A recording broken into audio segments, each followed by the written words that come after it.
जय जोहार जय छत्तीसगढ़ साथियों। छत्तीसगढ़ के मुख्यमंत्री विष्णुदेव साय की कैबिनेट की बैठक में अहम फैसले लिए थे, जिनके बारे में मैंने चर्चा किया था आपसे। जैसा कि धान खरीदी है तो पूरा चर्चा नहीं कर पाया था, सिर्फ आपको बताया था धान खरीदी कब से कब तक होगा।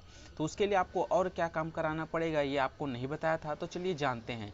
वर्ष 2024-25 के लिए धान खरीदी और मिलिंग को सरकार ने मंजूरी दी है। किसान इस तारीख तक करा सकेंगे रजिस्ट्रेशन। तो क्या रजिस्ट्रेशन कराना है, चलिए जानते हैं। छत्तीसगढ़ के मुख्यमंत्री विष्णुदेव साय की कैबिनेट ने बुधवार को कई अहम फैसले लिए थे। सरकार का दावा है कि ये फैसले राज्य की समृद्धि और विकास की दिशा में एक महत्वपूर्ण कदम साबित होंगे। जाने क्या है सरकार की फैसले। तो छत्तीसगढ़ के मुख्यमंत्री विष्णुदेव साय की अध्यक्षता में महानदी भवन स्थित मंत्रालय में आयोजित कैबिनेट की बैठक में राज्य के कई अहम फैसले लिए गए। निर्णयों में खास तौर से किसान, ग्रामीण क्षेत्र और राज्य के विकास को सुनिश्चित करने वाले फैसले शामिल हैं।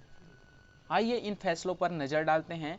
पहला था धान उपार्जन नीति और कस्टम मिलिंग की स्वीकृति। जी हां, बैठक में खरीफ विपणन 2024-25 के लिए समर्थन मूल्य पर धान उपार्जन और कस्टम मिलिंग की नीति को मंजूरी दी है। 14 नवंबर 2024 से राज्य के किसानों से नगद और लिंकिंग के जरिए धान की खरीदी प्रक्रिया शुरू की जाएगी, जो 31 जनवरी 2025 तक चलेगी। अगर वहां तक धान खरीदी नहीं होता तो आगे डेट भी बढ़ेगी। इस वर्ष 160 लाख मीट्रिक टन की धान उपार्जित किए जाने का अनुमान लगाया जा रहा है। अगली था जो है फैसला किसान पंजीकरण प्रक्रिया की, जिसमें समर्थन मूल्य पर धान खरीदी के लिए किसानों का पंजीकरण कृषि विभाग ने एकीकृत किसान पोर्टल के माध्यम से किया जा रहा है। पंजीकरण की अंतिम तिथि 31 अक्टूबर 2024 है। अगर जो भी किसान अभी तक पंजीयन नहीं कराए हैं तो 31 अक्टूबर के पहले आप करा सकेंगे। धान की खरीदी इलेक्ट्रॉनिक तौल यंत्रों के माध्यम से होगी और इसके लिए 8 लाख गठान जुट बारदाने की आवश्यकता होने वाली है। अगली है सरकार समितियों में सहकारी समितियों के डाटा एंट्री ऑपरेटर का मनोदय। जी हाँ, जो डाटा एंट्री ऑपरेटर वहाँ काम करते हैं उनके लिए भी है। खरीफ विपणन वर्ष 2023-24 के दौरान सहकारी समिति में कार्यरत डाटा एंट्री ऑपरेटर को 18,420 रुपये प्रति माह की दर से 12 माह का मनोदय दिया जाएगा। इस पर 60 करोड़ 54 लाख रुपए का अतिरिक्त खर्च किया जाएगा। अगली है राजनीतिक आंदोलन से जुड़े मामलों की वापसी। जी हां, इस कैबिनेट बैठक में राजनीतिक आंदोलन से संबंधित 49 मामलों को जनहित में माननीय न्यायालय से वापस लेने का निर्णय लिया गया। यह फैसला मंत्रिपरिषद की उपस्थिति की अनुशंसा पर लिया गया है।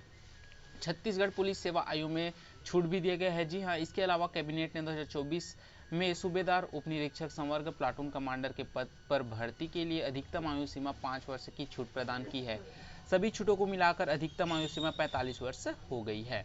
अगली है स्वच्छ पेयजल की आपूर्ति के लिए जो फैसला लिया गया है। राज्य के सभी ग्रामीण पंचायत में स्वच्छ पेयजल की आपूर्ति सुनिश्चित करने के लिए छत्तीसगढ़ ग्रामीण पेयजल संचालन एवं संधारण नियम 2024 को मंजूरी दी गई है।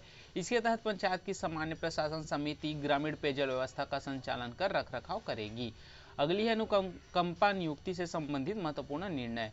इस बैठक में सरकार के दिवंगत शिक्षक संवर्ग के कर्मचारी के आश्रित को अनुकंपा नियुक्ति प्रदान करने का फैसला लिया है।